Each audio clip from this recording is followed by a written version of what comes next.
Hello dear aspirants, welcome करते हैं आपके डॉन न्यूज़पेपर के कंप्लीट एनालिसिस की आज 165 क्लास के अंदर and today is 19th March 2026। I hope all of you are doing great and as you know very well कि हम यहाँ पर डेली बेसिस के ऊपर current affair, Pakistan affair, IR और एसए के रिलेटेड जितने भी इंपॉर्टेंट ओपिनियन आर्टिकल्स हैं, एडिटोरियल आर्टिकल्स हैं या हमारे न्यूज़ आर्टिकल्स हैं, उनके हम एक डिटेल्ड और एग्जाम ओरिएंटेड डिस्कशन भी करते हैं, उनका एनालिसिस भी करते हैं, जो हमारे सीएसएस और पीएमएस एग्जाम प्रिपरेशन के लिए बहुत ज़्यादा इंपॉर्टेंट होते हैं।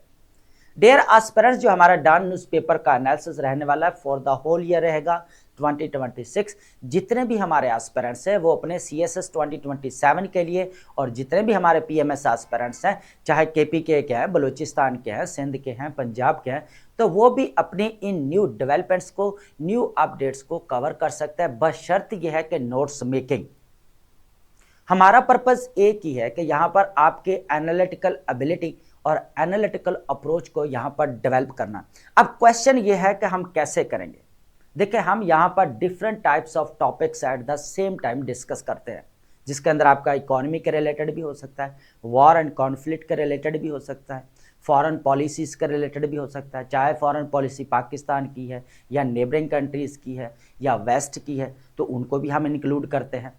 उसके बाद अगर देखा जाए इंटरनल चैलेंजेस क्या हैं, एक्सटर्नल चैलेंजेस क्या हैं, तो आप ये समझ लें कि हम एट द सेम टाइम जो 5 to 6 टॉपिक्स यहाँ पर डिस्कस करते हैं वो मल्टीफेरियस एंगल से उनको टच करने की कोशिश करते हैं। इस तरह होता क्या है कि जब आप डेली बेसिस के ऊपर अपनी हैबिट बना लेंगे, एट द सेम टाइम आप इतनी चीज़ों को एनालाइज कर रहे हैं, इतनी चीज़ों को कॉम्प्रीहेंड करने की कोशिश कर रहे हैं, इससे होगा क्या कि आपकी ब्रेन स्टॉर्मिंग जो है, जो ब्लॉकेज हुई पड़ी, वो यहाँ पर क्या हो गया, ओपन हो जाएगी। इससे आपको जो है आइडियाज़ जल्दी पिक होंगे, क्योंकि आप एट द सेम टाइम जब आप मल्टीफेरियस एंगल से चीज़ों को जो है वो कह लें कि इंक्लूड करने की कोशिश करेंगे या पिक करने की कोशिश करेंगे, तो इससे क्या होता है कि आपकी ब्रेन स्टॉर्मिंग फास्ट होगी। तो मैं पहले भी कहता हूँ, जब आपकी ब्रेन स्टॉर्मिंग फास्ट होगी तो आपकी राइटिंग स्किल की जो स्पीड है वो ऑटोमेटिकली यहाँ पर जो है वो कह लें कि बढ़ जाएगी। अब राइटिंग स्पीड जो है ना, वो एक ही आता है कि जितनी देर तक आपकी मेमोरी फास्ट नहीं होगी या आपकी ब्रेन स्टॉर्मिंग फास्ट नहीं होगी या आपको आइडियाज़ फास्ट अगर ब्रेन के अंदर पिक नहीं हो रहे, उतनी देर तक आपकी राइटिंग स्पीड नहीं बढ़ सकती, चाहे आप जितना मर्जी लिख लें। कहा जाता है ना कि जहां पर आइडियाज खत्म हो जाता है वहां पर इंग्लिश ही खत्म हो जाती है, यह भी कहा जाता है। तो उसकी रीजन क्या होता है कि आइडियाज, देखिए, लैंग्वेज बोलने के लिए या लिखने के लिए कोई मुद्दा चाहिए, कोई टॉपिक चाहिए। अगर आपके पास टॉपिक ही नहीं है तो आपकी चाहे जितनी मर्जी इंग्लिश लैंग्वेज अच्छी है, टॉपिक नहीं है कि विदाउट टॉपिक आप कैसे बोलेंगे, क्या लिखेंगे, आप बताएं। तो सबसे पहले आपने करना क्या है कि डेली बेसिस के ऊपर इन टॉपिक्स को कॉम्प्रीहेंड करने की कोशिश करनी है, अंडरस्टैंड करने की कोशिश करनी, क्योंकि इसके अंदर हम जो है वो कह लें कि करंट अफेयर तो डिस्कस कर ही रहे हैं। ये करंट अफेयर के जितने भी टॉपिक्स हैं, अब ये करंट अफेयर के पेपर के हाथ तक नहीं रहे। अब ये आपके पीए के पेपर में भी, आईआर के पेपर में भी, एसए के पेपर में भी, पॉलिटिकल साइंस के पेपर में भी, जेंडर के पेपर में भी, पब्लिक एडमिनिस्ट्रेशन देख लें आपका, उसके बाद इस्लामिक स्टडी देख लें, तो उनके अंदर भी आपको करंट कह लें कि सिनेरियो के साथ रिलेट करके एग्जामिनर क्वेश्चन देता है। ठीक है। अब यहां पर एक और मसला भी आता है कि बहुत सारे एस्पिरेंट्स जो होते हैं वो इस डॉन न्यूज़पेपर के एनालिसिस को कॉम्प्रीहेंड नहीं कर पा रहे। ठीक है। अब इसको समझने के लिए एक सिंपल सी स्ट्रैटेजी है। ठीक है। अब बहुत सारे जो कहते हैं ना कि सर अगर एक दो टॉपिक डिस्कस कर ले तो मोर देन इनफ है। देखिए, हमारे मेन एग्जाम के अंदर एक दो टॉपिक नहीं होते।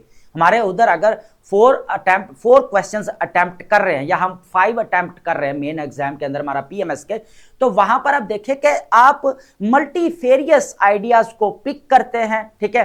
कह लें कि हर जो है कह लें कि आप कह लें कि जित एक टॉपिक है तो उसको कह लें कि हर तरह से उसको कवर करने की कोशिश करते हैं। तो वहां पर आइडियाज समटाइम्स तो ऐसे होते हैं चीजें कि आपको जो आ रही होती है, आपको बहुत अच्छी आ रही होती है आइडियाज, वो भी यहां पर क्या होता है, स्किप हो जाता है। इट डजंट मीन कि आपको उसके बारे में नहीं पता था। इंसान है, भूल जाता है, चीजें निकल जाती है क्योंकि मटेरियल बहुत ज्यादा है। ठीक है। जब मटेरियल बहुत ज्यादा है तो होता है क्या कि एक दो पॉइंट होता है जो वो छूट जाता है और आपको लग रहा, आपको बाद में बाहर आते हो यार मैं तो ये पॉइंट ऐड करना था, मैं तो भूल गया हूं। ठीक है। तो वो वजह क्या है कि आपको उसकी हैबिट नहीं है। जब आप डेली बेसिस के ऊपर 5 to 6 टॉपिक्स यहां पर कॉम्प्रीहेंड करने की कोशिश करेंगे तो आपकी जो हैबिट बन जाएगी, अभी से हैबिट बन जाएगी, जो हमारे मेन एग्जाम्स के लिए बहुत ज्यादा मैटर करती है। मेन एग्जाम रिटन को साइड पर रखकर हमारा जो इंटरव्यू है, जहां पर डिबेट होती है, जहां पर कॉन्वर्जेशन होती है, जहां पर इंटरव्यूअर कहता है कि भाई यहां पर बोले, हमारे साथ डिस्कशन करें, तो फिर वहां पर आप डिस्कशन कैसे करेंगे? तो आजकल एलोकेशन जो है ना लेना, वो मुश्किल होती जा रही है। उसकी वजह यह है कि सीट्स कम है, कैंडिडेट्स या एस्पिरेंट्स जो है कुछ ज्यादा हो रहे हैं। बात कर रहा था कि यहां पर सिंपल स्ट्रेटजी कैसे है। सिंपल स्ट्रेटजी इस तरह है कि जो भी हम टॉपिक अगर यहां पर डिस्कस कर रहे हैं, वॉर एंड कॉन्फ्लिक्ट है, इकोनॉमी के रिलेटेड है, गवर्नेंस के रिलेटेड है, फॉरेन पॉलिसी के रिलेटेड है, आपने क्या करना है, टॉपिक्स को सेग्रीगेट करके लिखते जाना है। इकोनॉमी का अलग लिख लें, वॉर एंड कॉन्फ्लिक्ट का अलग लिख लें। अब उसमें आपने करना क्या है, अगर हम यहां पर फैक्ट्स एंड फिगर को डिस्कस कर रहे हैं, स्टैट्स को डिस्कस कर रहे हैं, तो आप वो नोट डाउन करते जाएं। दूसरा यह है कि कोई स्टेटमेंट्स, इंपॉर्टेंट स्टेटमेंट्स आती हैं जो पॉलिटिकल लीडरशिप की होती है, तो वो भी आप नोट डाउन कर सकते हैं। उसके बाद रूट कॉजेज होती हैं। क्या होती हैं? वॉर है तो उसकी कॉजेज क्या है, तो फिर आप क्या लिखेंगे, वहां पर कॉजेज भी हम डिस्कस करेंगे, तो वो भी आप ऐड करते जाएंगे।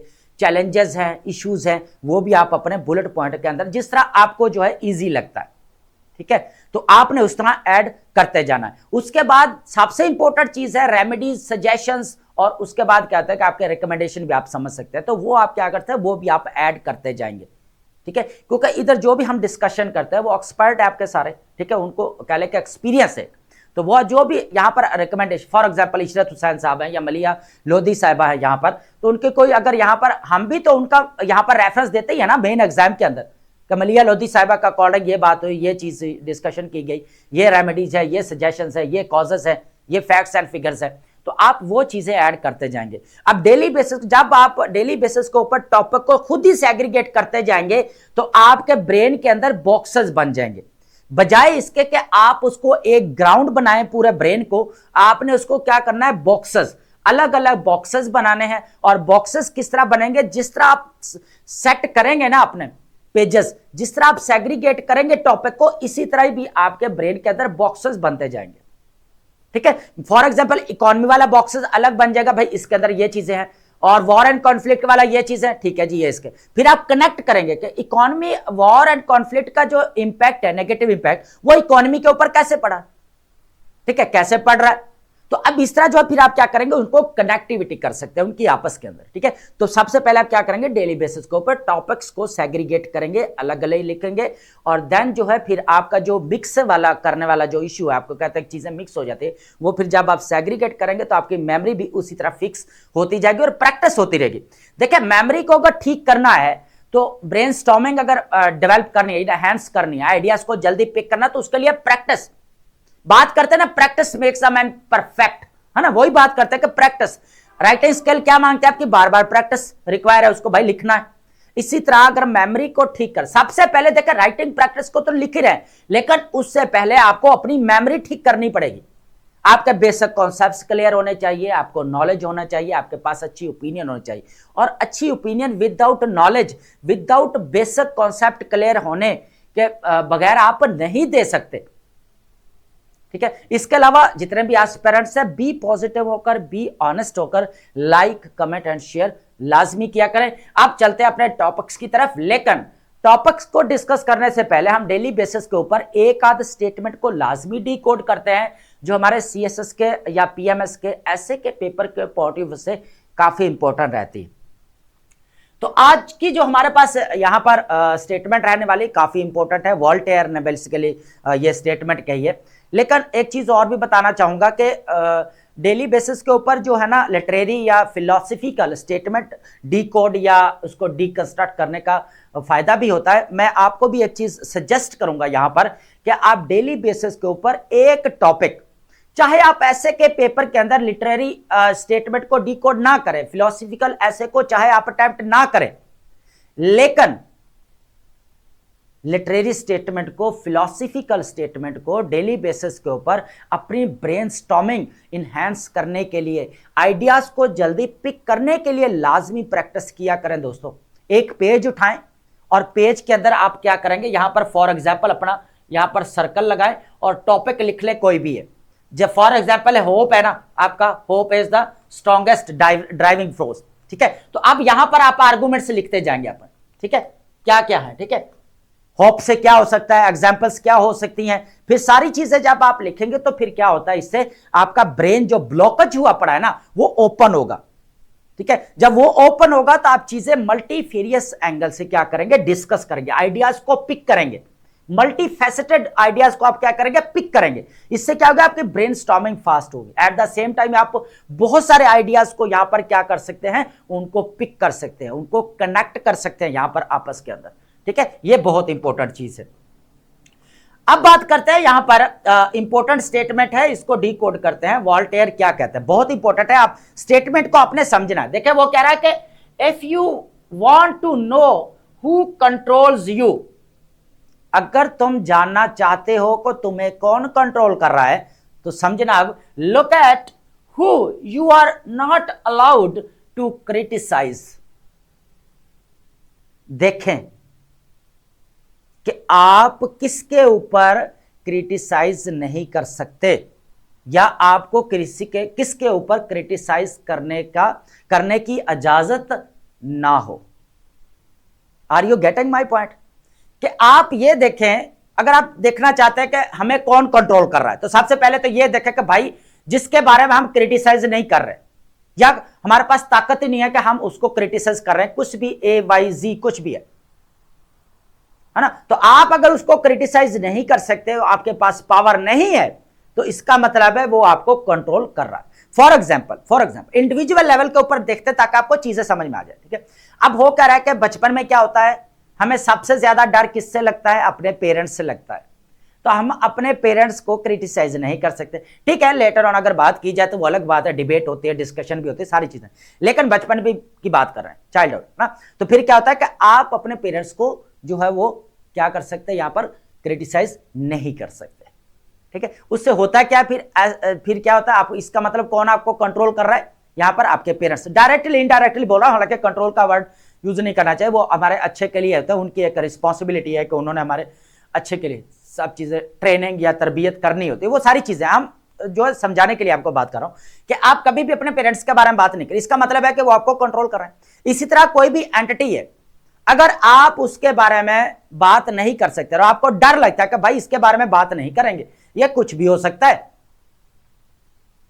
अब यहां पर चैनल्स ही है, बहुत सारे ऐसी भी चीजें भाई नहीं बता सकते, भाई हमें डर लगता है, इसका मतलब आपको कौन कंट्रोल कर रहा है, यहां पर सामने वाला आपको कंट्रोल कर रहा है।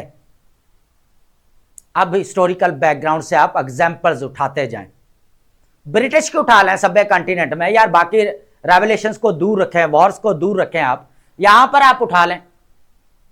ब्रिटिश का जब यहां पर आए तो किसी के पास ताकत थी कि वो यहां पर क्या करता, अपनी वॉइस को रेज करता किसी ब्रिटिशर के सामने। 1857 के बाद हाल देखा था क्या हुआ था, ठीक है। तो अब क्या हुआ कि इसका मतलब है कि ब्रिटिश क्या कर रहे थे, यहां पर कंट्रोल कर रहे थे पूरा सभ्य कॉन्टिनेंट को। तो इसका मतलब यह हुआ कि अगर आप जानना चाहते हैं कि कंट्रोल कौन कर रहा है आपको, तो आप सबसे पहले यह देखें कि हम किस एंटिटी के बारे जो है वो क्रिटिसिज्म नहीं करते। अब ये जो स्टेटमेंट कही गई, इसका असल मकसद क्या है, इसको अंडरस्टैंड करते हैं।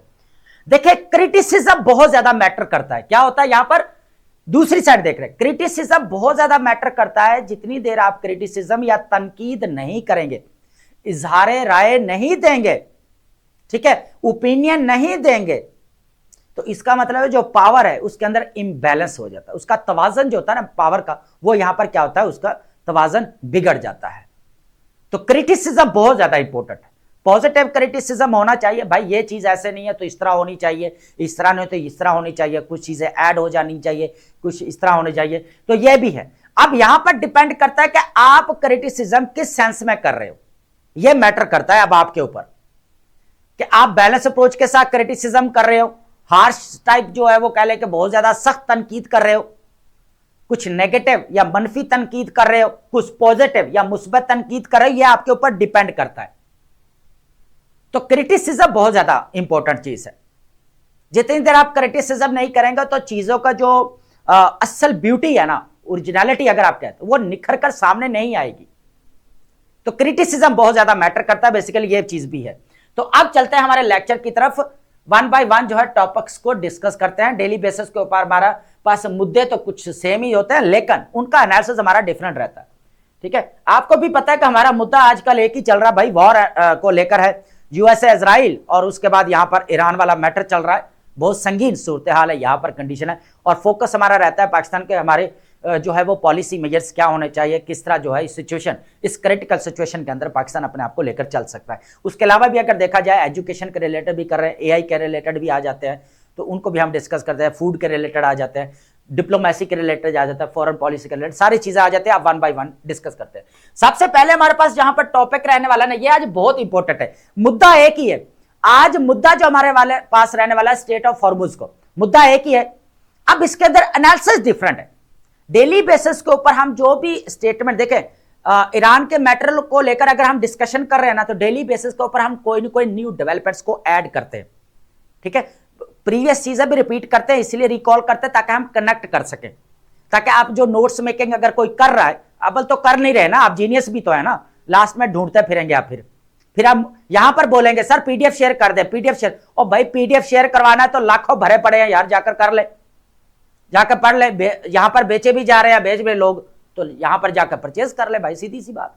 ठीक है, अब ये तो नहीं है कि आप पीडीएफ आप अपनी आसानी के लिए पीडीएफ दे दे सर, जितनी देर अपनी हैबिट नहीं बनाएंगे ना, एक बात कान खोलकर सुन ले, जितनी देर आप अपनी हैबिट नहीं बनाएंगे सुनने की, पढ़ने की, उतनी देर आप चाहे लाखों पीडीएफ इकट्ठे कर ले, नहीं पढ़ सकते। ये लिखकर साइन करवा कर ले ले। देखे 300 या 400 बच्चा पास हो रहा है हमारा, फिर बोलते हैं सर, आप बोलते हैं 300-400 बच्चा हमारा पास हो रहा है सीएसएस का एग्जाम में। अब पीएमएस में क्यों ज्यादा वो पास हो जाता है, क्योंकि पीएमएस में फिर भी जो है ना मार्किंग वो लीनियंट होती है, थोड़ा उसको रैत दे देता है, डिस्काउंट दे देता है कि अच्छा चल कोई नहीं आप पास कर देते हैं। लेकिन सीएसएस में था नहीं होता ना, आप 20,000 है, 20 के 20,000 तो पास नहीं करेंगे भाई, इतनी जॉब कहां है जो देंगे, ये भी तो चीज है। तो 300 या 400 बच्चा वो पास किया जाता है कि हो जाते हैं इतने। देखें वो वही होते हैं जो मेहनत करते हैं, जो फर्स्ट अटेम्प्ट वाले तो कम है, लेकिन अगर कोई फर्स्ट अटेम्प्ट वाले हैं तो उनकी स्ट्रगल अच्छी है, मेहनत अच्छी की है उन्होंने।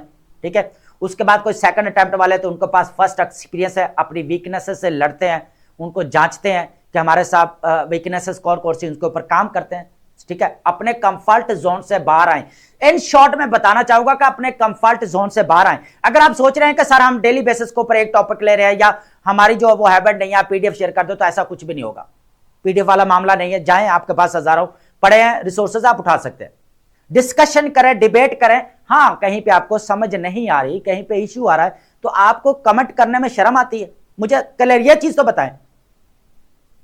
ठीक है, आपको लग रहा है कि आपके कमेंट करने से या आपके देखने से भाई पहले देख ले कि पाकिस्तान का आरपीएम बेटा लो है, हमें कुछ भी नहीं मिल रहा, ना इसे कोई फायदा हो रहा है। एक बात मैं क्लियर कर दूं, यहां पर अगर किसी को जेलसी वाला फैक्टर है, हसद है, तो एक चीज तो मैं ये बता दूं भाई, एक लेक्चर प्रिपेयर करके आप डेली बेसिस के ऊपर लेकर तो आए ना, विदाउट कह ले कि आपको कोई भी उससे कोई गेन हो, कोई भी गेन नहीं है, कुछ भी नहीं है गेन इससे।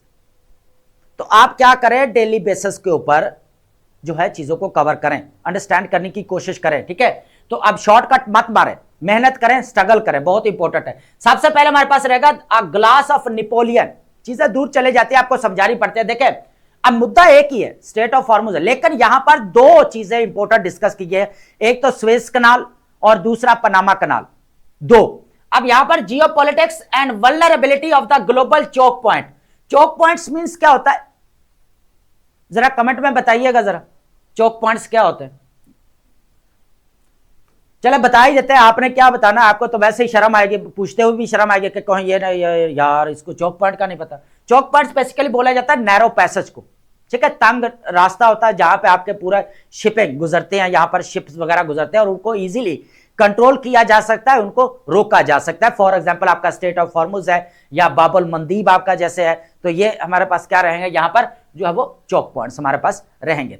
तो अब बात की जा रही है यहां पर, एक तो पनामा कनाल है, दूसरा यहां पर सुएज कनाल है, और थर्ड हमारे पास आएगा स्टेट ऑफ हॉर्मुज। इसको डिस्कस करेंगे। ठीक है, इसका हिस्टोरिकल बैकग्राउंड देखेंगे। पनामा कनाल को जो यूएसए ने 14 से लेकर 1999 तक जिसको कंट्रोल किया था, अभी रिसेंटली ट्रम्प ने क्या कहा, भाई 2025 के अंदर दोबारा हमें कंट्रोल चाहिए, नेशनल सिक्योरिटी का मसला है। अब ये जो नेपोलियन की बात की है ना, नेपोलियन बोनापार्ट ही वो था, किंग था, जिसने यहां पर सुएज कनाल का ख्वाब देखा था 60 ईयर बिफोर, है ना, किससे? कंस्ट्रक्शन ऑफ सुएज कनाल। तो अब देखें आपकी सुएज कनाल कब बनी? 1869 के अंदर इसको बनाया गया, लेकिन इसका ख्वाब किसने देखा था, ड्रीम किसने देखा था? तब जो है इंडिया ने मना कर दिया था नहीं बनानी, कुछ इश्यूज की वजह से। तो उस वक्त नेपोलियन बोनापार्ट की, इसलिए यहां पर बात की गई है कि इन्होंने बेसिकली सुएज कनाल का ख्वाब देखा। अब इसके ऊपर डिस्कशन करेंगे कि किस तरह जो है अरब इजराइल जब वॉर हुई तो सुएज कनाल कितने सालों तक यहां पर बंद हुई रही। ठीक है, ये चीज है। सेकंड हमारे पास मैनेजिंग वॉर टाइम वॉलेटिलिटी, ये तो हम डेली बेसिस के ऊपर डिस्कशन कर ही रहे हैं कि वॉर का वक्त चल रहा है, यहां पर वॉर का टाइम चल रहा है, तो पाकिस्तान के पॉलिसी मेजर्स क्या होने चाहिए। रिसेंटली हम बैलेंसिंग एक्ट के बारे में बहुत ज्यादा बात की, लेकिन एक क्रिटिकल पॉइंट भी आ चुका है इसके अंदर, तो सारी चीजें हैं, तो किस तरह पाकिस्तान मैनेज कर सकता है इस चीज को देखेंगे। Pakistan economic vulnerabilities and round up, इस चीज को देखेंगे।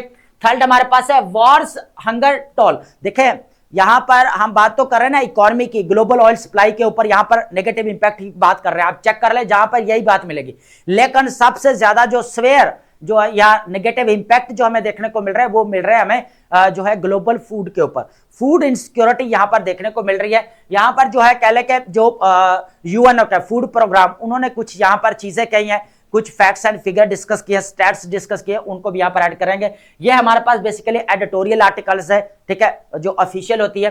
तो geopolitical fall out looming global hunger crisis, तो अगर आप देखें सिर्फ आपने ग्लोबल इकोनॉमी के ऊपर ही नहीं रहना, बल्कि आपने कहीं ना कहीं पे डायरेक्टली इनडायरेक्टली जो है यहाँ पर ग्लोबल यहाँ पर फूड इनसिक्योरिटी को भी साथ में ऐड कर देना है। ठीक है, फोर्थ नंबर पर है Islamabad joins Saudi lead initiative for D escalation, Pakistan diplomatic push for D escalation. ये इंपॉर्टेंट चीज है।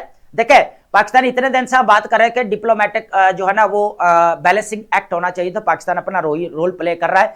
और देखा जाए तो फॉरेन पॉलिसी का मेन एजेंडा भी है कि भाई रीजनल पीस एंड सिक्योरिटी, ये चीज भी है। तो अभी क्या हो रहा है कि सऊदी अरेबिया के अंदर अभी जो है फॉरेन मिनिस्टर्स की एक इनिशिएटिव लिया जा रहा है कि इसको किस तरह जो है डी एस्केलेट किया जा सकता है, डिप्लोमेटिक निगोशिएशन टॉक्स किस तरह की जा सकती हैं। तो ये हमारे पास एक रेफरेंस हो जाएगा, इसको आप लाजमी ऐड करेंगे कि यूएसए, इजराइल और ईरान के दरमियान में जब वॉर लगी तो ये पॉइंट आप लाजमी ऐड करेंगे।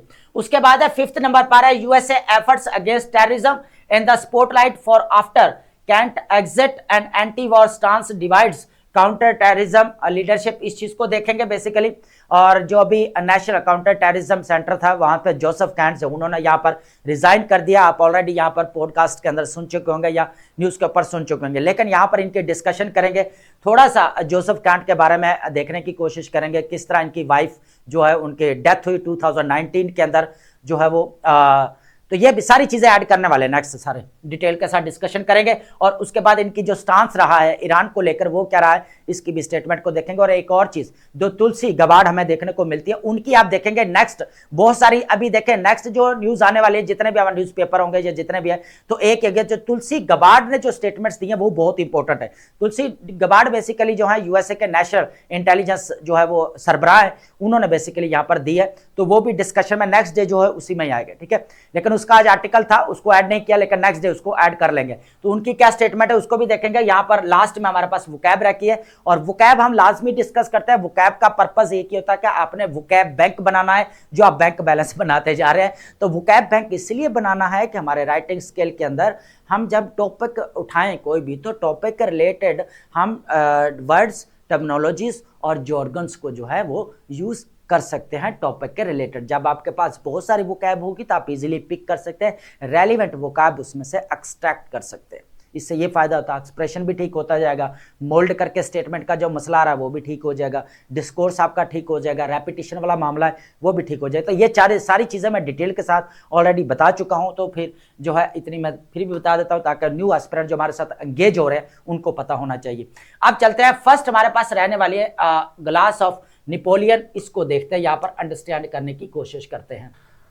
सबसे पहले यह देखेंगे कि सुएज कनाल जो एंड्योरिंग इंपोर्टेंस, सुएज कनाल को अंडरस्टैंड करने की कोशिश करते हैं। 1798 है ना, तो अगर देखा जाए तो 1798 से लेकर जो है वो कह ले के 1801 1801 तक नेपोलियन बोनापार्ट ने यहां पर ड्रीम देखा था कि सुएज कनाल को बनाया जाए, मेडिटेरेनियन सी और रेड सी को क्या किया जाए, आपस में कनेक्ट किया जाए।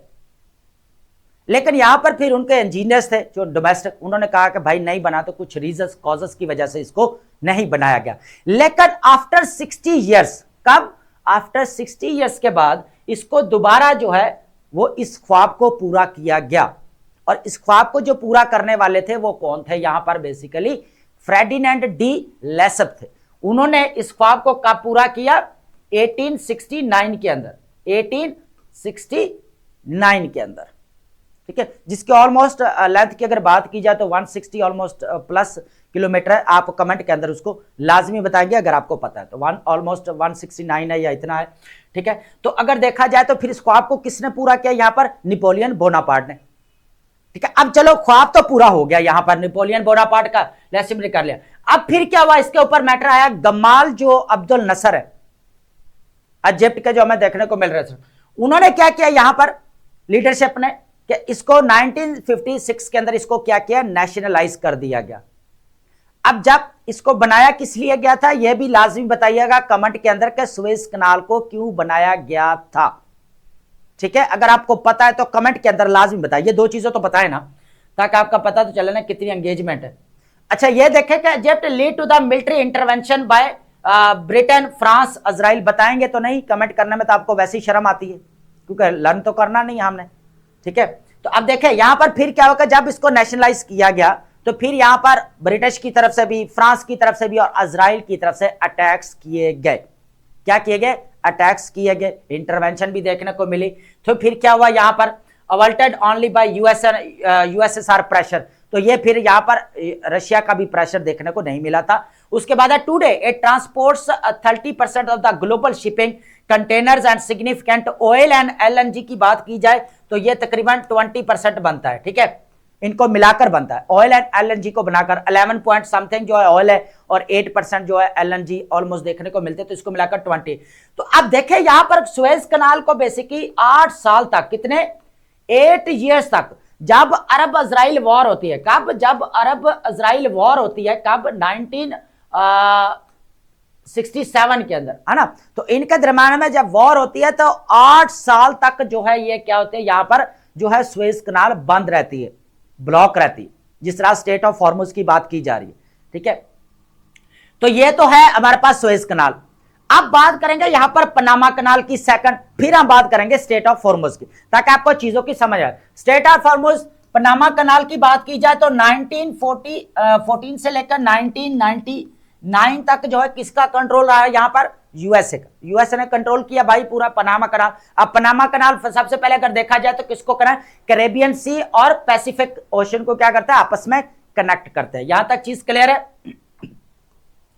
उसके बाद क्या हुआ? जनवरी 2025 के अंदर क्या कहा? ट्रंप ने कहा कि भाई हमें पनामा के ऊपर दोबारा कंट्रोल चाहिए, हम इसको कंट्रोल करना चाहते हैं। फिर आपको पता ही वेनेजुएला वाला भी केस हुआ और ये सारा कैटल्स वगैरह जो स्मगलिंग, ह्यूमन ट्रैफिकिंग वगैरह उधर देखने को मिलते हैं, जिसको टैकल करने के लिए यूएस ने कहा भाई नेशनल सिक्योरिटी का मसला है, तो फिर जो है ना हमें दोबारा भी चाहिए, ठीक है। लेकिन फिर भी बाद में देखते हैं पनामा सिटी भी देखने को मिला, वेनेजुएला भी है, फिर ये सारी जो हमें यहाँ पर क्यूबा के ऊपर भी क्रिटिसिज्म देखने को मिला, तो ये सारी चीजें थी उस वक्त हम डिस्कस की हमने। President Trump announced intention to recover control and threatening economic and military action against Panama for American economic security के लिए बेसिकली इसको किया गया। अब देखें सिचुएशन, देखें कि जो कनाल है ना वो बहुत इंपॉर्टेंट रोल प्ले करती है, क्योंकि वहां से तो आपकी सारी जो है वो कह लेके जो है ट्रेड होनी है या सप्लाई होनी है, यहाँ पर शिपिंग जितनी भी होनी है वहां से होनी है। तो अगर वही अगर ब्लॉक कर दिए जाए, जो चौक पॉइंट अगर आपके बंद कर दिए जाए तो फिर तो कुछ भी नहीं बचेगा। अब इसकी अगर बात की जाए तो लेंथ की तो तकरीबन 82 किलोमीटर हमें देखने को मिलती है पनामा कनाल की, ठीक है। तो ये चीज है। अब इसको स्टेट ऑफ हॉर्मुज के साथ थोड़ा सा कनेक्ट करके देखते हैं ताकि आपको चीजें यहाँ पर क्लियर हो जाए। अब देखें, अब दोनों का देखें, एक तो स्विस कनाल है, दूसरा यहाँ पर जो है वो कह लें कि हमें यहाँ पर पनामा कनाल, और थर्ड हमारे पास क्या गया? सुएज कनाल, और ये स्टेट ऑफ हॉर्मुज। अब स्टेट ऑफ हॉर्मुज में क्या हुआ कि ईरान स्ट्रेटेजिक स्टैंड, जो ये तो हम ऑलरेडी डिस्कस कर चुके हैं, मोटा मोटा बता देते हैं कि यहाँ पर स्टेट ऑफ हॉर्मुज जो है यहाँ पर अगर देखा जाए तो 33 to 39 किलोमीटर जो है इसकी विड्थ है, चौड़ाई है। ये एक चोक पॉइंट है। चोक पॉइंट मैंने पहले बता दिया, नैरो पैसेज को बोला जाता है, जहां पे आपके जो भी जहाजरानी हो रही है, यहाँ पर शिपिंग हो रही है, उनको इजीली कंट्रोल एंड रोका जा सके, इंक्वायरी वगैरह की जा सके, चेक किया जा सके। तो अब 30 to 39 किलोमीटर इसकी विड्थ नजर आती है। ऑयल ग्लोबल सप्लाई की चेन की बात कर जाए तो 20 to 30, कितना यहाँ पर 20 to 30 ग्लोबल ऑयल सप्लाई देखने को मिलती है स्टेट ऑफ हॉर्मुज के दौरान। एक चीज तो यह। दूसरा अगर देखा जाए तो पर डे कितना गुजरता है, पर डे की अगर बात की जाए तो 20 मिलियन, कितना यहां पर 20 मिलियन बैरल जो है पर डे यहां पर इसकी जो है वो कह लेकर सप्लाई होती है स्टेट ऑफ हॉर्मुज से। ठीक है, अब ये चीज है। तो 20% तो हमें यहां पर एलएनजी देखने को मिलते हैं कि 20% जो है एलएनजी यहां पर गुजरती है। तो इसी तरह जो स्वेज कनाल थी 30% कवर कर रहा है और 20% ऑयल एंड एलएनजी देखने को मिल रही है पूरा, है ना, गुजरने के। तो उसको 8 साल बंद रखा, तो अभी ये क्लोज रहेगी, तो इसके ऊपर तो ऑलरेडी यहां पर ग्लोबल इकोनॉमी के ऊपर बहुत ज्यादा इंपैक्ट पड़ रहा है। ये चीज है।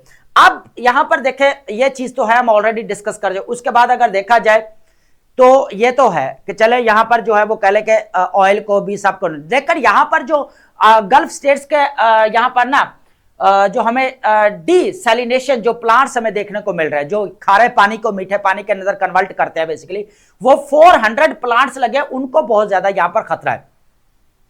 ठीक है, ऑयल से तो पानी महंगा है वहां पर। तो अब क्या है कि यहां पर इस चीज को अंडरस्टैंड करें कि 400 डीसैलिनेशन प्लांट्स है, तो उनको बहुत बड़ा एक खतरा है। बाकी तो इंफ्रास्ट्रक्चर्स हैं वो तो है ही हैं, लेकिन ये भी बहुत इंपॉर्टेंट चीज है। अब क्या हुआ, ट्रंप पंडोरा बॉक्स खुल गया। Iran larger than 4 major European. अब ईरान जो है कोई छोटा कंट्री तो नहीं है, 4 यूरोपियन कंट्रीज को आपस में कनेक्ट किया जाए, ये यूके वगैरह को आपस में मिलाकर इकट्ठा किया जाए तो देन जो है वो ईरान बनता है फिर भी जाकर। तो अगर देखा जाए तो इंडिया का हाफ बनता है और 5000 जो है सिविलाइजेशन हमें यहां पर देखने को मिलती है ओल्ड। तो Trump's action has created fresh martyrs and opened a modern Pandora box. तो एक मॉडर्न पेंडोरा बॉक्स हमें यहां पर खुलता हुआ नजर आया, जो पेंडोरा गुनाहों से, बुराइयों से भरा पड़ा है। जंग, वॉर वगैरह जितने भी है, कॉन्फ्लिक्ट्स वगैरह सारे से भरे पड़े। ठीक है, तो अब क्या बुराइयां ही हैं, टोटली अगर देखा जाए तो बुराइयां ही हैं। ठीक है, पेंडोरा बॉक्स के अंदर। तो अब क्या हो रहा है कि ये हमें एक नई चीज देखने को मिले कि यहाँ पर नई चीज तो नहीं है, मींस हम यहाँ पर बात कर रहे हैं पेंडोरा बॉक्स मींस खुल गया यहाँ पर जो ट्रंप की तरफ से। तो एक बुराइयों से भरा पड़ा है, जंग हो रही है, वॉर हो रही है यहाँ पर। ठीक है, इंटरनेशनल लॉज की यहाँ पर वायलेशंस वगैरह हो रही है, ये सारी चीजें हैं यहाँ पर। तो स्वेज कनाल है, यहाँ पर पनामा कनाल है। तो आज हमारा एनालिसिस दिया, हालांकि इससे पहले हमारा लेक्चर स्वेज कनाल और पनामा कनाल को हमने डिस्कस नहीं किया। हालांकि हम कब से जो है इसको कवर करते आ रहे हैं, डेली बेसिस के ऊपर हम एक एक चीज को हमने यहाँ पर वॉर के रिलेटेड कवर किया है। इंटरनेशनल लॉज क्या कह रहे हैं, क्या नहीं हो सकता है, सारी चीजें हमने की है। यूएसए की बार बार स्टेटमेंट्स क्या आती रही हैं। ठीक है, निगोशिएशंस को जिनेवा के अंदर, उसके बाद हमें यहाँ पर ओमान मस्कत के अंदर जितनी भी चीजें हैं, ए टू चीजें, डिमांड से लेकर उसके बाद 28 फेब से जो यहाँ पर वॉर देखने को मिली उसको भी हमने यहाँ पर कवर किया। तो पूरा डेली बेसिस के ऊपर हम डेवलपर्स को कवर करते आ रहे हैं। पाकिस्तान की क्या स्ट्रेटेजी है, पाकिस्तान ने क्या रोल प्ले किया, तो सारी चीजें। अब बात करेंगे यहाँ पर मैनेजिंग वॉर टाइम वॉलेटिलिटी, इस चीज को देखते हैं। देखें, सबसे इंपॉर्टेंट चीज है यहाँ पर 5 पॉइंट्स रहेंगे डेली बेसिस के ऊपर। देखिए, चीजें वही हैं हमारी, अगर कह ले के कोई ओल्ड एस्पिरेंट्स है तो वो अपना रिवाइज कर सकते हैं। थोड़ी बहुत चीजें न्यू आ सकती है, लेकिन यह है कि जो हमारे नए एस्पिरेंट्स है वो लाजमी एंगेज रहे। देखिए, सबसे पहले हमारे पास पॉइंट्स रहेगा। देखिए, रीडिंग इसलिए नहीं कर रहा था, बहुत सारे स्टूडेंट्स अगर आप रीडिंग करके जो है ना वो थोड़ा सा ना हमें मजा नहीं आता, तो आप ऐसा करें जो है ना आपकी जो कनेक्टिविटी हमारे साथ वो थोड़ी सी डिस्टॉर्ट होती है। आप क्या करें, या जस्ट बताया करें, इसके बारे में एक्सप्लेनेशन दे दिया करें।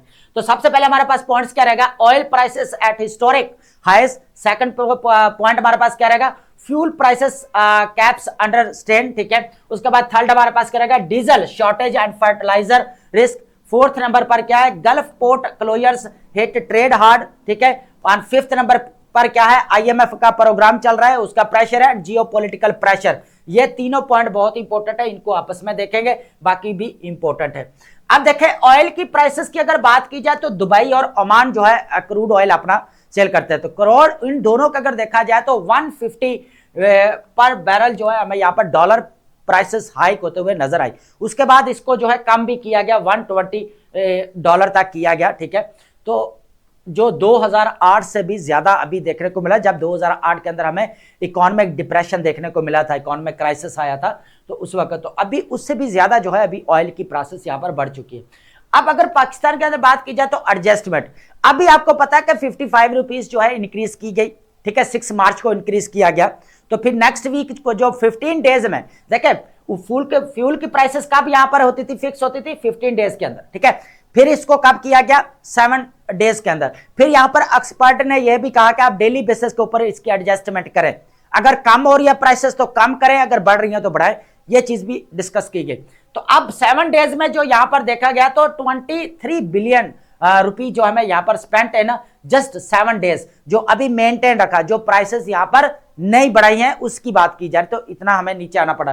तो अब देखें अगर यहां पर प्राइसेस कितनी देर आप सब्सिडीज देंगे, आपका आईएमएफ का प्रोग्राम चल रहा है, इसकी वजह से प्रॉब्लम है, उसका प्रेशर बिल्ड होगा, वो तो ऑलरेडी कह रहा है टैक्स बढ़ाओ, यहां पर सब्सिडीज को यहां पर दफा मारो, दूर करो, आप क्या दे रहे हैं, तो ये चीज भी है। तो इसी वजह से तो बांग्लादेश यहां पर नहीं दे रहा, $4 बिलियन वाला भी मामला भी है उधर बांग्लादेश का, ये चीज इधर नहीं है, लेकिन मैं आपको एग्जांपल दे रहा हूं, लास्ट टाइम हम उसको डिस्कस कर चुके हैं। डीजल शॉर्टेज और फर्टिलाइजर, इसकी बात की जाए, import disruption threaten wheat harvest. अब देखो फर्टिलाइजर जो है ना, अगर देखा जाए तो अभी तो कटाई का मौसम शुरू होगा, गन्ना वगैरह कटाई होगी, लेकिन यह है कि जब आपके कपास का मौसम आएगा उसको, तो उस वक्त खादों की जरूरत पड़ेगी, तो ये थोड़ा सा लेट है, लेकिन डीजल अभी चाहिए कटाई के लिए, तो ये चीज भी अभी ये शॉर्टेज है। अब गल्फ पोर्ट की बात की जाएगी, क्लोजर जो हमें यहां पर देखने को मिल रहा है, 2/3 ऑफ पाकिस्तान। देखें वेस्टर्न फ्लैग हमने पहले भी बात की थी कि जो वेस्टर्न बॉर्डर है पाकिस्तान का, पूरा ही अभी एक्टिव वॉर जोन देखने को मिला, एक तरफ अफगानिस्तान है, एक तरफ ईरान है, एक तरफ अरेबियन सी के अंदर टोटल क्योस एंड इंस्टेबिलिटी देखने को मिल रही है। तो अब हो क्या रहा है, इस चीज को अंडरस्टैंड करें। गल्फ स्टेट्स के साथ पाकिस्तान की जो है ट्रेड सारी गल्फ स्टेट्स के साथ हो रही है, क्योंकि अरेबियन सी से तो गुजर कर जाना है, सारी ट्रेड रूट होनी है, तो अब सबसे ज्यादा नेगेटिव इस तरह इंपैक्ट पड़ने वाला है, क्योंकि ऑलरेडी अगर देखा जाए तो इकोनॉमी जो है स्टेबलाइजेशन की तरफ जो जा रही थी बड़ी मुश्किल से, उसको सेकंड बजट भी यहां पर पेश किया जा रहा था, सारी चीजें हैं, उसको आईएमएफ के अंडर उसको डिस्कस करने वाले हैं। लेकिन यह है कि फिर क्या हुआ कि पूरा अरेबियन सी जो है यहां पर अभी वो जो है हमें क्या डिस्ट्रप्शन देखने को मिल रही है सप्लाई चेन की सारी, तो ये भी एक नेगेटिव इंपैक्ट है। उसके बाद इसकी जो प्राइसेस है यहाँ पर इंश्योरेंस प्राइसेस बढ़ चुकी है, उसके बाद वैसे जो वॉर रिस्क प्राइसेस वो भी बढ़ चुकी हैं, क्या डर है कि हम लेकर आना, हम तबाह ना हो जाए, हमारा जहाज वगैरह अटैक ना हो जाए किसी का यहाँ पर, तो ये भी प्राइसेस फिर यहाँ पर इसकी भी बढ़ती हुई नजर आई। तो आईएमएफ का प्रोग्राम की बात करें तो आईएमएफ बार बार जो हम बात कर रहे हैं कि यहाँ पर फ्यूल की फिक्सेस के जितने भी लो रखें, डाउन रखें, तो ये नहीं रखी जा सकती, यहां तक के 50 to 70 कितना 50 to 70 रुपीज जो है बढ़ाने की समरी भी दी गई, कितना 50 to 70, इसके अलावा 55 रुपीज के अलावा भाई नहीं कम हो सकती, यहां पर इसको जो है यहां पर बढ़ना पड़ेगा, ये चीज जो है वो कह ले कि अवाम के ऊपर बोझ पड़ने वाला है, ये पड़ेगा पड़ेगा। जिस तरह हमें यहां पर देखे आईएमएफ प्रोग्राम का भी प्रेशर है, इधर से आईएमएफ प्रोग्राम कह रहा है कि यहां पर सब्सिडीज जो है वो ना दें, टैक्स बढ़ाएं, और तो जब टैक्स बढ़ाएंगे या ऑयल की प्राइसेस बढ़ाएंगे तो फिर तो मसला ही है, फिर तो मसला क्या बहुत ज्यादा मसाइल है, ठीक है। तो इसी तरह बांग्लादेश के अंदर क्या हो, जो मैंने 4 बिलियन वाली बात की, तो अब बांग्लादेश यहां पर जो है वो आईएमएफ से कंसल्ट करेगा कि भाई हमें यहां पर प्रोग्राम दिया जाए, लोन दिया जाए। उधर से जो बांग्लादेश ऑलरेडी नई नई गवर्नमेंट बनी है, रेस्टोरेशन ऑफ डेमोक्रेसी हुई है, तो वो जो है कह ले के अब जो कह ले के तारक रहमान साहब वो जो है यहाँ पर पूरा सब्सिडी भी दे रहे हैं, अवाम को रिलीफ भी दे रहे हैं, ऊपर से प्रेशर भी बिल्ड हो रहा है, तो ये सारी चीजें हैं। तो आईएमएफ का जो है प्रेशर बहुत ज्यादा है, तो ये जो प्राइसेस की बात की जा रही है अभी और ऊपर जाने वाली है। जियोपॉलिटिकल प्रेशर की बात की जाए भाई, जियोपॉलिटिकल प्रेशर तो है, एक तरफ तो ईरान है, दूसरी तरफ यहाँ पर गल्फ कंट्रीज है, और तीसरा अगर देखा जाए जीसीसी के कंट्री तो हैं, लेकिन यह है कि हमारा सऊदी अरेबिया के साथ जो स्ट्रैटेजिक डिफेंस पैकेट है ये भी है। तो टोटल ओवरऑल अगर बात की जाए जो मैनेजिंग वॉर टाइम वॉलेटिलिटी है, तो एक क्रिटिकल पॉइंट आ चुका है, इसके ऊपर बड़ा बी केयरफुल होकर चलना पड़ेगा, चीजों को लेकर चलना पड़ेगा, पॉलिसी मेजर्स को किस तरह लेकर चलना पड़ेगा, ये भी इंपॉर्टेंट चीज है। तो ये हमारे पास कुछ पॉइंट्स है जिनका हमने ओवरव्यू लिया, यहाँ पर डिस्कशन की। अब हम चलते हैं नेक्स्ट, हमारे पास रहेगा वॉर हंगर टोल की बात करेंगे, ये जो बढ़ती जा रही है बेसिकली फूड शॉर्टेज, इसकी बात करने वाले, अक्यूट जहां पर हंगर फेस करना पड़ रहा है जो कंट्रीज के अंदर, उसको भी डिस्कस करेंगे।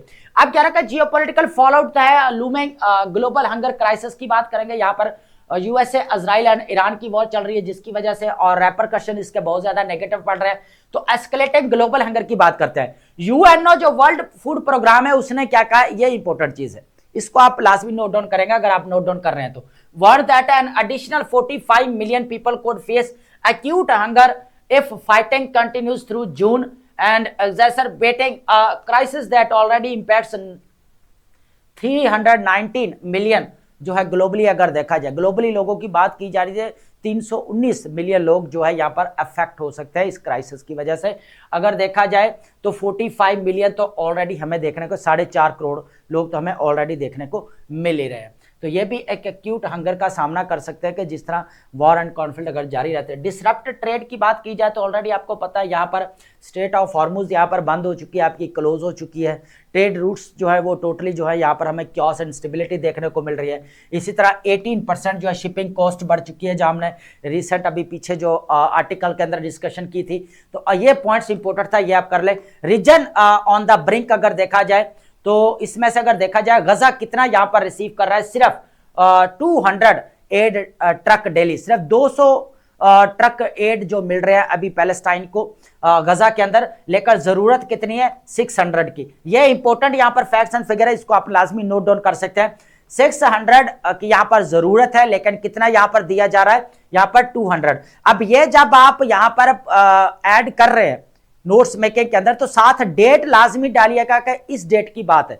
हो सकता है आगे अगर नेक्स्ट डाटा अपडेट होता है तो जो है आपको न्यू डाटा का भी पता होना चाहिए, लेकिन ये डेट आपको लाजमी यहां पर डालनी है, ठीक है। उसके बाद while 21 million in the Sudan faces acute hunger due to civil war, तो उसके बाद सूडान के अंदर भी हमें यहाँ पर जो है वो एक्यूट हंगर देखने को मिल रहा है, शदीद किस्म की भूखमरी देखने को मिल रही है। तो ये चीज है। उसके बाद शिफ्ट इन ग्लोबल प्रायोरिटीज की बात की जाए, donor countries are diverting resources to defence spending and rising geopolitical tension. तो सारा मामला अगर देखा जाए तो एक और तरफ बढ़ चुका है। एक इंपॉर्टेंट पॉइंट ये है यहाँ पर डिस्कस करने वाला का, जियोपॉलिटिकल टेंशन की जो बात की जा रही है, जो यहां पर कभी पहले बात की जाती कि ह्यूमैनिटेरियन एड की जानी चाहिए, ह्यूमैनिटेरियन क्राइसिस है उसको कैसे खत्म किया जाना चाहिए।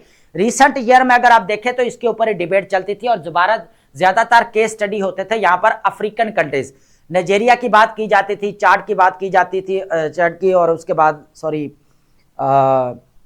नाइजीरिया सोमालिया की बात की जाती थी। तो वहां पर जो है एक्यूट हमें हंगर देखने को मिलता था, फूड शॉर्टेज और वाटर शॉर्टेज भी देखने को मिला। तो अब क्या हो रहा है कि अब जियोपॉलिटिकल टेंशन के अंदर ग्लोबल जो पावर्स हैं उन्होंने क्या किया कि यहाँ पर बजाय इसके का ह्यूमैनिटेरियन एड करे तो उन्होंने अपने डिफेंस सिस्टम को स्ट्रॉन्ग करना शुरू कर दिया।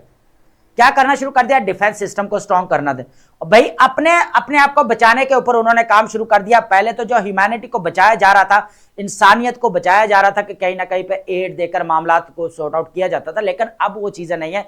सारा बजट जो है यहाँ पर किसके ऊपर देखने को मिल रहा है, टोटली वो डिफेंस के ऊपर। तो ये चीज भी यहाँ पर एक बड़ी रीजन जो है यहाँ पर अगर देखा जाए वॉर एंड कॉन्फ्लिक्ट से अलग हटकर जो है वो सबसे ज्यादा जियोपॉलिटिकल टेंशन की बात करेंगे यहाँ पर। तो नेक्स्ट हमारे पास रहने वाला है Islamabad joins Saudi Arabia lead initiative. इसका मैं मोटा मोटा आपको बता देता हूं ओवरव्यू। 4 पॉइंट्स हमारे पास। Riyadh summit for regional stability first point है, ये आप लाजमी नोट डाउन कर लीजिएगा। ये एक डेवलपमेंट है कि इस दौरान वॉर के अंदर क्या डेवलपमेंट हुई। तो पाकिस्तान के अगर आप पॉलिसी की बात करते हैं या पाकिस्तान की स्ट्रेटेजी क्या रही है, पाकिस्तान ने क्या किया, तो यहां पर आप ये समिट आप लाजमी ऐड करेंगे, इसलिए मैं बता रहा हूं। सेकंड पॉइंट है पाकिस्तान स्टांस एक्टिव न्यूट्रलिटी की बात की है यहां पर। थर्ड पॉइंट है फैसिलिटेटिंग डायलॉग एंड मेडिएशन, ये बहुत इंपॉर्टेंट पॉइंट्स है। फोर्थ नंबर पर है broader diplomatic engagement.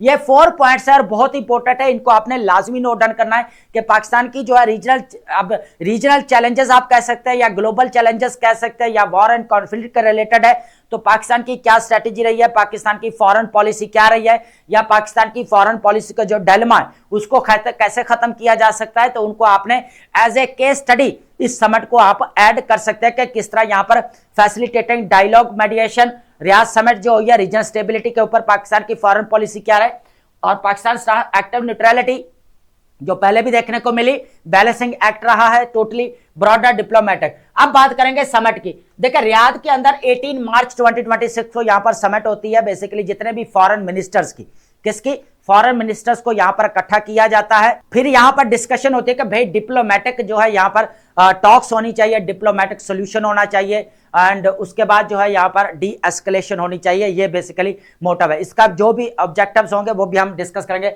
Foreign ministers है पाकिस्तान की तरफ से, मुस्लिम नेशंस का कन्वीन का मतलब है एक जगह पर इकट्ठे होना to address Iran attacks on gulf states and the broader USA-Israel conflict, advocating for dialogues and diplomatic resolution to the current crisis. Second point है, तो पाकिस्तान की तरफ से यहां पर इसहाक डार ने क्या कहा कि पूरा टेरिटोरियल इंटेग्रिटी की बात की है, यहां पर इमीडिएट एंड टू हॉस्टिलिटी की बात की है, इसको जितने जल्दी हो सके इसको यहां पर जो है वो खत्म करना पड़ेगा, इसके जंग को रोकना पड़ेगा। Islamabad has condemned aggression for both side, दोनों साइड से जो है वो किया है, और ये भी कहा है कि इंटरनेशनल लॉ एंड सॉवरेनिटी को जो है वो प्रोटेक्ट किया जाना चाहिए, इसको सामने रखा जाना चाहिए, ये नहीं है कि आप उसकी वायलेशन करें। तो दोनों तरफ से पाकिस्तान ने यहाँ पर जो है वो कह लें कि कंडेम भी किया है जो गल्फ स्टेट्स के ऊपर अटैक्स हुए ईरान की तरफ से, और ईरान के ऊपर जो अटैक्स हो रहे थे वो भी जो है यहाँ पर पाकिस्तान ने कंडेम किया। हम जो है पहले ही एम्बेसिडर जो आसम इफ्तिखार साहब उनके बारे में भी डिस्कशन कर चुके हैं, उनकी स्टेटमेंट्स क्या आई थी लास्ट टाइम, हमने उनको भी कवर किया था। उसके बाद भी जो है हम चीज़ों को काफ़ी जो है डेली बेसिस के ऊपर कवर करते रहे। तो पाकिस्तान तरफ से ये रहा है लिवरेजिंग इट्स डिफेंस पैकेट, एक तरफ जो है वो पाकिस्तान का किसके साथ है, डिफेंस पैकेट सऊदी अरेबिया के साथ है। सेकंड जो है यहाँ पर GCC टाई हमें यहाँ पर देखने को मिल रहा है। अब चीज़ें सारी वही है जो दोबारा रिपीट करेंगे तो फिर टाइम जाएगा, लेकिन अभी समट के अंदर यही है कि दो चीज़ें हैं, पाकिस्तान की तरफ से इंटरनेशनल लॉ और सॉवरेनिटी को प्रोटेक्ट करना चाहिए, उसको वायलेट नहीं करना चाहिए। दूसरा यह है कि डिप्लोमेटिक सोल्यूशन, और उसके बाद हमारे साथ साथ जो है अगर देखा जाए डी एस्केलेशन, यह इंपॉर्टेंट चीज है और यही मेन क्राइटेरिया अगर देखा जाए। ब्रॉडर डिप्लोमेटिक एंगेजमेंट की बात की जाए तो मीटिंग हुई है अभी, तो मीटिंग के अंदर कौन कौन से कंट्री आए आपके यहाँ कह लें कि कतर, बहरीन, UAE और उसके बाद पाकिस्तान, सऊदी अरेबिया और इजिप्ट भी देखने को मिला, टर्की देखने को मिला। तो ये फॉरेन मिनिस्टर्स की बेसिकली यहाँ पर जो है वो समिट देखने को मिली, तो किस तरह डी एस्केलेशन हो सकती है और की जा सकती है। उसके अलावा भी अगर देखा जाए UNO के अंदर जो रेजोल्यूशन पास की गई थी गल्फ स्टेट्स की तरफ से और रशिया की तरफ से, तो पाकिस्तान ने दोनों को यहाँ पर जो है वो सपोर्ट किया था, ये भी चीज़ है। तो नेक्स्ट हमारे पास जो आर्टिकल रहने वाला है ये इंपॉर्टेंट है, इसके अंदर कुछ चीज़ें जो है हम ऐड करेंगे, ठीक है।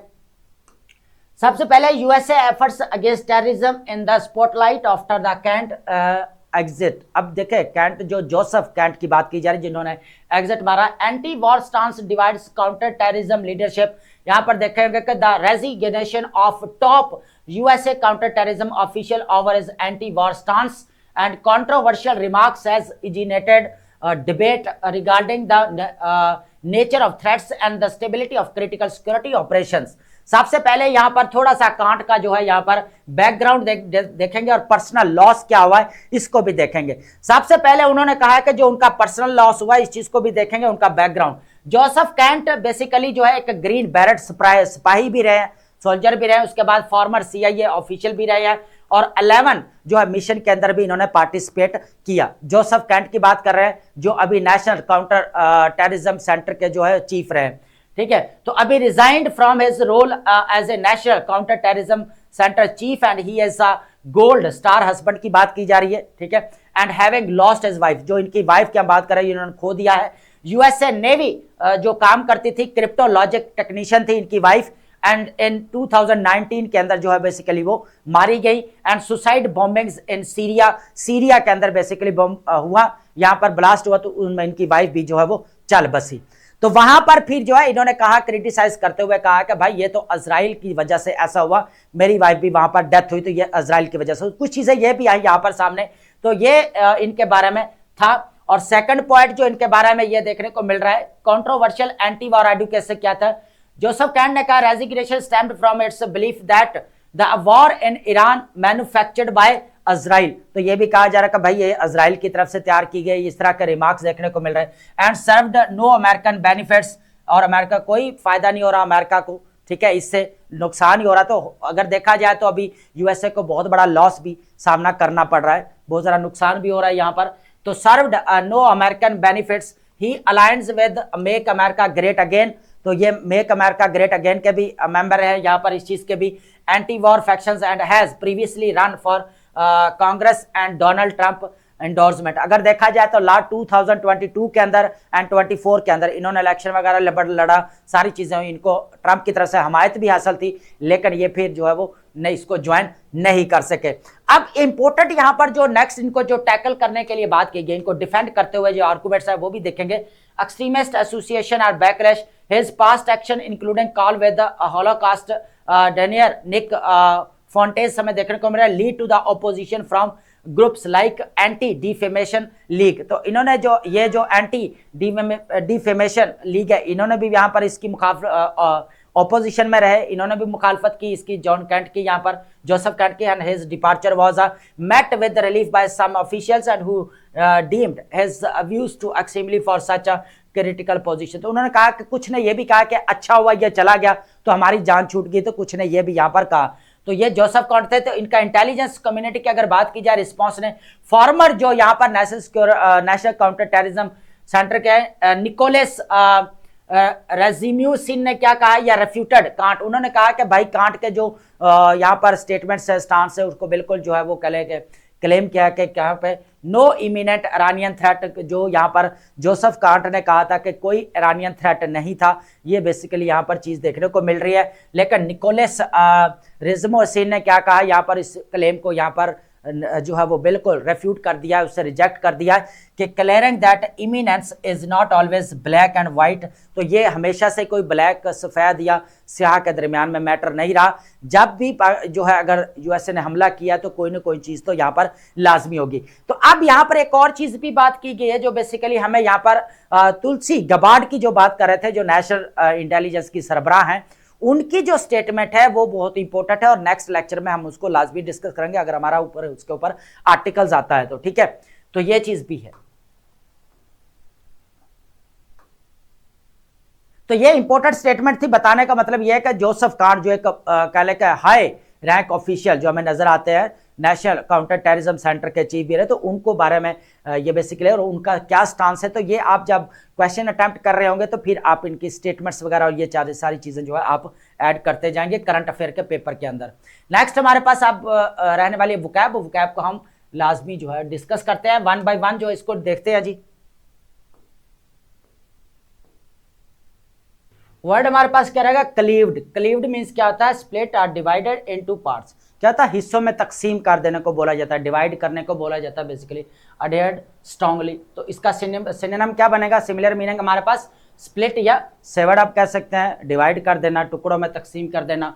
उल्टा क्या बनेगा, ऑपोजिट एंटोनिम हमारे पास यूनाइटेड या ज्वाइंट, ठीक है। उसके बाद हमारे पास क्या है नेक्स्ट, ओप्यूलेंस। ओप्यूलेंस तो ऑलरेडी आपको पता है यार, ये चीजें तो आप पढ़ते रहे, ये तो ईजी है। ग्रेट वेल्थ और लग्जरी या रिचनेस, बहुत ज्यादा दौलत होना, ऐशो इशरत को आप बोल सकते हैं। तो इसका सिमिलर मीनिंग क्या बनेगा, लग्जरी बनेगा या वेल्थ बनेगा। और एंटोनिम क्या बनेगा, पावर्टी या स्कार्सिटी। स्कार्सिटी मींस क्या होता है, कमी होना, ठीक है, गुर्बत होना। उसके बाद है स्टैफ्ड। स्टैफ्ड मींस क्या होता है, attacked repeatedly with gun fire from low flying aircraft, ठीक है। फॉर एग्जाम्पल ये कहा जा रहा है कि ग्राउंड पर या जमीन पर रहकर क्या करना, बेसिकली टारगेट करना या गन फायर करना, निशाना बनाना जो ऊपर से एयरक्राफ्ट गुजरते हैं, इसको बोला जाता है। स्टैफ्ड का मतलब होता है नीचे जमीन के ऊपर खड़े होकर जो आप टारगेट करते हैं, गन फायर करते हैं। तो यहाँ पर सिनोनिम क्या बनेगा, बॉम्बर्ड या अटैक को बोला जाता है। उल्टा क्या बनेगा, प्रोटेक्टेड या डिफेंडेड आप इसको कह सकते हैं। नेक्स्ट वर्ड हमारे पास करेगा कंस्ट्रक्ट का मतलब क्या होता है, टू टाइटन, प्रेस हो जाना, सुकड़ जाना। बेसिकली कंस्ट्रक्ट मींस होता है सुकड़ जाना, ठीक है। तो यहाँ पर टू टाइटन, ये बेसिकली वर्ब भी है हमारे पास, कंस्ट्रक्ट, कंप्रेस या मेक नैरर। तो इसको यहाँ पर क्या बोलेंगे, सिमिलर, टाइटन हो जाना, बिल्कुल सुकड़ जाने को बोला जाता है। कंप्रेस, दब जाना। उल्टा क्या बनेगा, एक्सपैंड हो जाना, लूजन, ढीला पड़ जाना। रिडेम्पशन, रिडेम्पशन मींस क्या होता है, एक्ट ऑफ बीइंग सेव्ड, ठीक है, बचने के अमल को बोला जाता है। फॉरगिवन या रिकवर्ड को बोला जाता है, निजात मिल जाना, मुआफी मिल जाना। सल्वेशन होता है, इसका सिमिलर मीनिंग आएगा, रिकवरी। और उल्टा क्या बनेगा, डैम्नेशन या लॉस आप इसको बोल सकते हैं। नेक्स्ट वर्ड हमारे पास क्या है, कन्फाइंड। कन्फाइंड मींस क्या होता है, रेस्ट्रिक्टेड विद इन लिमिट्स, ठीक है, महदूद में रखना किसी को या कैद करके रखने को बोला जाता है। रेस्ट्रिक्टेड या इनक्लोज्ड, ठीक है, बंद करके रखना। उल्टा क्या बनेगा, ऑपोजिट, फ्री कर देना, अनरिस्ट्रिक्टेड आप इसको बोल सकते हैं, ठीक है। नेक्स्ट वर्ड हमारे पास क्या रहेगा, ये इसका उल्टा भी देखेंगे, ऑपोजिट, लेकिन इसका क्या बनेगा यहाँ पर, एक्सपेट्रिएशन। एक्सपेट्रिएशन मींस क्या होता है, living outside one's native country, ठीक है, जिला वतनी को बोला जाता है या बाहर के कंट्री में रहना, ठीक है, इसको बोला जाता है। सिमिलर मीनिंग क्या बनेगा यहाँ पर, एक्साइल या आप यहाँ पर माइग्रेशन आप कह सकते हैं, ठीक है। लेकिन इसका उल्टा क्या बनेगा, रिपैट्रिएशन। क्या होता है यहाँ पर, रिपैट्रिएशन। एक होता है आपका एक्सपेट्रिएशन, बाहर जाकर रहना। रिपैट्रिएशन का मतलब होता है वापस आकर अपने कंट्री के अंदर रहने को बोला जाता है, रिटर्न, ठीक है। उसके बाद नेक्स्ट वर्ड हमारे पास क्या है, ग्रैंडियर। ग्रैंडियर मींस क्या होता है, स्प्लेंडर, मैग्निफिसेंस आप बोल सकते हैं या इंप्रेसिव, ब्यूटी, ठीक है, बहुत ज्यादा शानो शौकत वाला, खूबसूरत को बोला जाता है। हसीन, दिलकश को भी आप बोल सकते हैं। आलीशान को भी बोल सकते हैं। सिमिलर मीनिंग क्या बनेगा यहाँ पर, मैग्निफिशेंस आप बोल सकते हैं या स्प्लेंडर आप इसको कह सकते हैं। उल्टा क्या बनेगा, बिल्कुल सिंप्लिसिटी होना, प्लेननेस होना, ठीक है। नेक्स्ट वर्ड, ये इंपॉर्टेंट वर्ड हमारे पास रहेगा, एसफिक्सिएशन इसको बोला जाता है। एसफिक्सिएशन का मतलब होता है suffocation due to lack of oxygen, दम घुटने को बोला जाता है। किसको बोला जाता है, बेसिकली दम घुटता है जहां पर सफोकेशन होती है जहां पर, ठीक है। तो सिमिलर मीनिंग क्या बनेगा, सफोकेशन या चॉकिंग। उल्टा क्या बनेगा, ब्रीदिंग या वेंटिलेशन, जहां पर आपको इजीली सांस आ जाती है। तो एसफिक्सिएशन इंपॉर्टेंट रहेगा, ठीक है। उसके बाद हमारे पास कंपल्जन। कंपल्जन मीन्स तो ऑलरेडी आपको पता है, स्ट्रॉन्ग इंटरनल या एक्सटर्नल फोर्स टू एक्ट, ठीक है। जबरदस्ती, जोर जबरदस्ती को भी बोला जाता है। क्रोजन आप बोल सकते हैं या इसको फोर्स बोल सकते हैं, सिमिलर मीनिंग। उल्टा क्या बनेगा, फ्रीडम या चॉइस, आजाद हो जाना, ठीक है। नेक्स्ट वर्ड हमारे पास क्या है, स्ट्रैंगल होल्ड का मतलब क्या था, कंप्लीटली होल्ड आर डोमिनेंस, ठीक है, मुकम्मल तौर पर कंट्रोल हासिल कर लेने को बोला जाता है, ठीक है। तो इसका सिमिलर मीनिंग क्या बनेगा, सिनोनिम ग्रिप और कंट्रोल, और उल्टा क्या बनेगा इसी का भी, फ्रीडम और रिलीज, आजाद कर देना, छोड़ देना।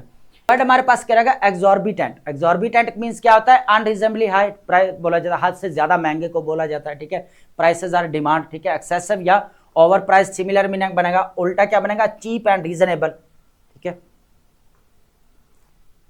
नेक्स्ट वर्ड हमारे पास क्या रहने वाला है, एक्सट्रावेगेंट। एक्सट्रावेगेंट मींस क्या होता है यहाँ पर, स्पेंडिंग एक्सेसिवली और बियॉन्ड नेसेसिटी, फजूल खर्च को बोला जाता है, हद से ज्यादा खर्च कर देना, फजूल खर्ची करना। सिमिलर मीनिंग क्या बनेगा, लेविश और वेस्टफुल या इकोनॉमिकल या फ्रूगल, कंजूसी को बोला जाता है। फ्रूगल, इकोनॉमिकल, कंजूसी, गुर्बत को बोला जाता है, ठीक है।